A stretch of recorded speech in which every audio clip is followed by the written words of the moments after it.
So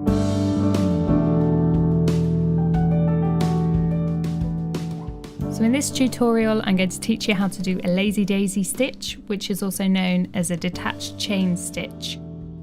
To begin the stitch, bring your needle up in the place where you want the petal to sit. And as like in a chain stitch, bring your needle back down in the same hole, creating a loop on the top of the fabric. Next, bring your needle back up where you want the petal to end and bring your needle through the loop you've made on the top of the fabric. Using your other hand, pull the thread through to the back so the petal sits on the fabric and pull the thread all the way through. Then create one small stitch over the end of the petal and you have created your lazy daisy stitch. So again, creating a loop on top of the fabric, bringing my needle back up through the loop.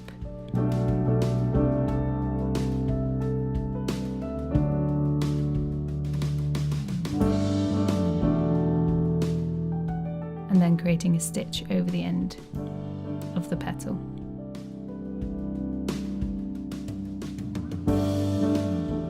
Now these petals look quite thin in shape, but you can experiment by making them longer or shorter, or adding a variation of colours into the petals.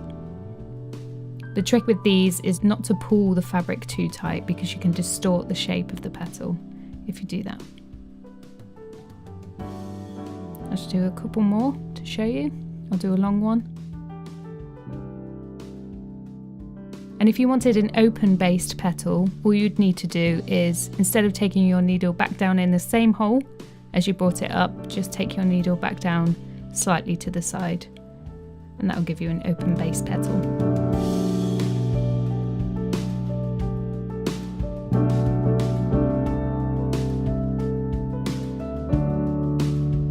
So what I like to do to add an accent of colour to the petals is to get one strand of thread in a darker colour, thread my needle and use seeding stitches to cover the ends of the petals. So what I do is I'll bring my needle up on the outside of the petal and then bring it back down inside the petal. And the reason I do it this way around is just to avoid splitting any threads when I bring my needle up. So you can see that adds a hint of definition to the petals. Might not look that effective on this sample, but in a design it can really make a difference. And if you don't know, a seeding stitch is essentially one straight stitch. The idea with seeding stitches, if you're using them in a group, they should look like seeds scattered on the ground.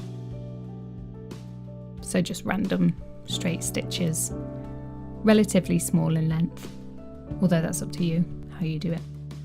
And there you are, that is a lazy daisy stitch with seeding stitches.